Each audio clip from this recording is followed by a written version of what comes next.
Health सत्संग में आप सभी का स्वागत है। आइए दोस्तों जानते हैं घुटनों में, टखनों में, एड़ियों में या फिर पंजों में दर्द क्यों होता है और इसे कैसे दूर किया जा सकता है।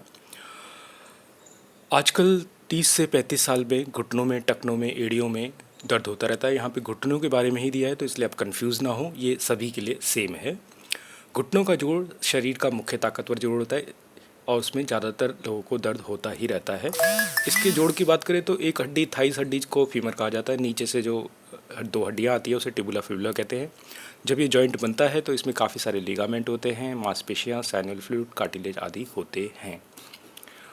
तो इसमें विभिन्न प्रकार की प्रॉब्लम आ सकती है। जैसे अगर यूरिक एसिड बढ़ गया है तो घुटनों में दर्द हो सकता है, आपके एड़ियों में, टखनों में और यहाँ तक कि पंजों में भी दर्द हो सकता है।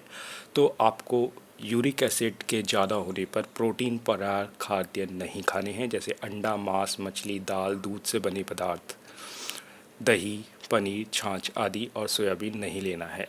पानी ज़्यादा से ज़्यादा पीते रहिए।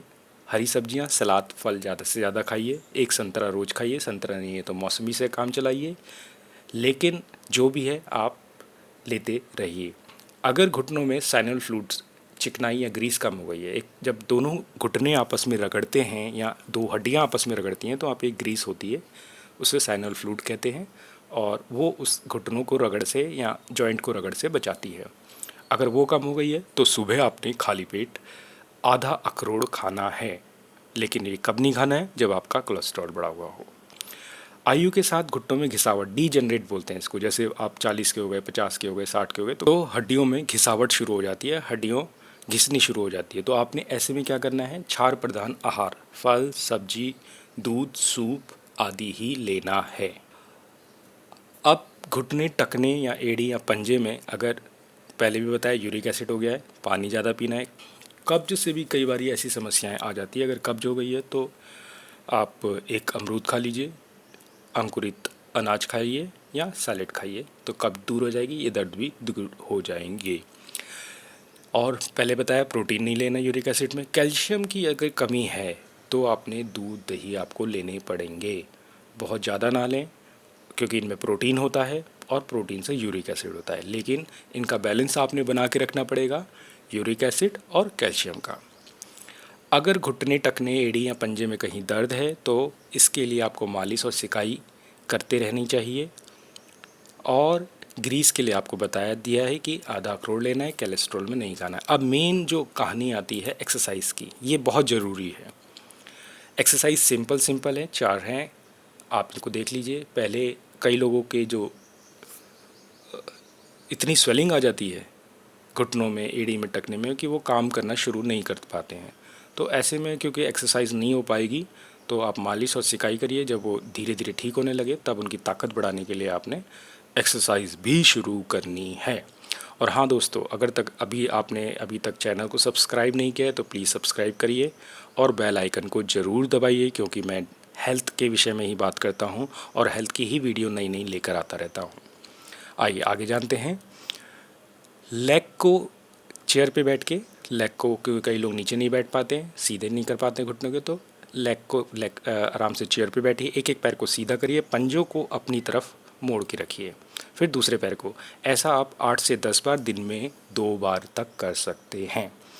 दूसरी है पंजों को हिलाइए, पंजों को सीधे रख लीजिए, पैरों को सीधा करिए, पंजों को जितना आगे पीछे कर सकते हैं करिए। फिर उसके बाद पूरी एड़ी को आगे करिए और पीछे करिए, आगे करिए, पीछे करिए। उसको आपने घुमाना भी है। ऐसा 8 से 10 बार सभी एक्सरसाइज को करिए। अब जो मेन एक्सरसाइज आती है वो है, कहीं पर भी आप बैठ जाइए बेड के ऊपर और पैरों को सीधा कर लीजिए। घुटने आपके बेड से नहीं लगेंगे क्योंकि उनमें दर्द होगा और हो सकता है काफ़ी गैप भी आया हो बेड और या ज़मीन और घुटने के बीच में। तो आप पिलो लगाइए, उसके नीचे तकिया लगाइए या कोई टावल को मोड़ के या कपड़े को मोड़ के लगाइए और जितना हो सकता है घुटने से उसको नीचे की तरफ दबाना है और फिर ढीला छोड़ना है। ऐसा आपको दिन में कई बारी करना पड़ेगा, 5 से 10 बारी एक बारी में करना है। दिन में 2 से 3 से 4 से 5 से जितना आपका टाइम है, मन है, उतना करिए। ये बहुत ही ज़रूरी एक्सरसाइज है। अच्छा, अब करते हैं बात क्या नहीं लेना है।